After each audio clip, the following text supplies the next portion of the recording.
So a great famine had come to the land, and all the creatures of the bush, they all grew very thin.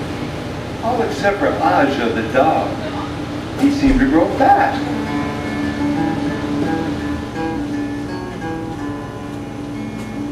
Well, Japa the tortoise, he came to his family one day and he said, you know that Aja, he seems to grow fat. I think I'll follow him. Follow him into the jungle and see where his storehouse of food is, so we too can grow fat.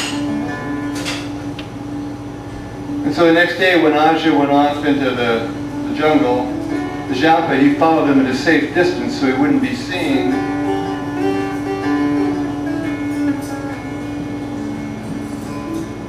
And Aja, he went deep into that jungle on a long and winding trail.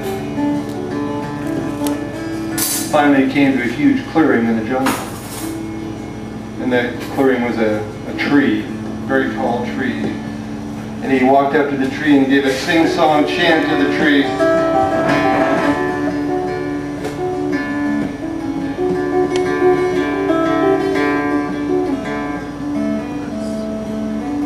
But Japa couldn't hear what he said. Something fell down out of the tree and Aja picked it up off the ground. And he went away. Well, the Japa went to the clearing and looked up into the tree and he saw the tree was filled with corn foo-foos hanging from all the branches. And so he said to the tree, hey tree, give me some of what you got. Nothing happened.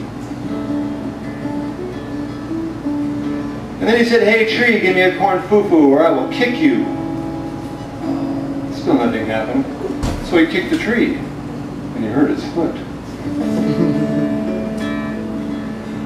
And then poor Japa tried to climb that tree, but it was very big around. And he just kept sliding back down because his legs were so short, and so finally he had to give up and go home. Got home, he told his children, oh, that Aja, he has strong medicine, strong magic. He can make a corn foo-foo fall out of a tree. Tomorrow I'm going to go to his house and find out how he does this. And so the next day, Japa went to Aja's house. He said, hey Aja, you know, I saw you yesterday at the corn foo-foo tree. Can you tell me what what your secret is? And Aja didn't like the sound of it. He said, no, I don't think so. The Japa said, well, if you don't tell me your secret, I'll have to tell the whole village about it. And Aja didn't like the sound of that either, and so he said, okay, if that's the way things are going to be, I'll show you my secret. Come along with me. And so Japa picked up a huge basket nearby to collect corn foo-foos. And Aja saw that and he said, you can't bring that basket.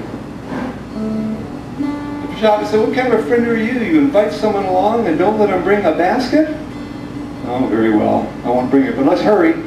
My mouth it aches for corn foo-foos.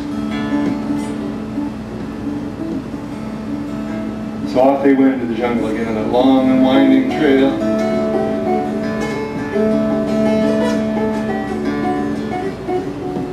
And they finally came to the clearing with the corn foo-foo tree in it, and this time the Japa was right next to Aja when he gave the sing-song chant. He said, corn foo-foos are plentiful.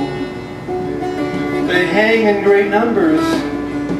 May one drop on me, may two drop on me. Corn foo-foos are plentiful.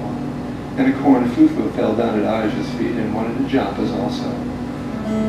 And Aja picked his up. And the Japa said, oh, wait a minute, let's not be foolish here. There are many more corn foo-foos in that tree. Certainly we could take a few more. Aja said, no, we can only take these. And then Japa began to kind of weep and moan. He said, but I'm a family man. I have many mouths to feed. Certainly we can take a few more corn foo-foos. Aja said, no, we can only take these, and that way corn foo-foos will always be abundant and plentiful. But he gave his corn foo-foo to Japa, and then he went on home. Well, Japa, he went to a place he knew about in the jungle, and he sat down. He ate both the corn foo-foos up all by himself. And when he got home, his children said, "Father, Father, where are the corn foo-foos?" He said, "Oh, don't be so greedy, my children. Who has corn foo-foos to hand out these days anyway? Tomorrow I will go and get you some." So the next day came. And he got the biggest basket he could find in the entire village. And he headed off towards the corn foo-foo tree.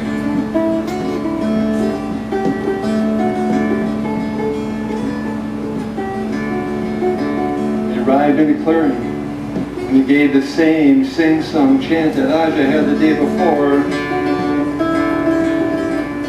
He didn't ask for one corn foo-foo, or two corn foo-foos. He asked for all the corn foo-foos, and the roots of the tree started groaning, and there were sounds like musket fire as the roots broke, and the corn foo-foo tree fell over on Ajata, burying him under a huge pile of corn foo-foos. And thus he met his end. And his greed he had lived, and his greed had buried him.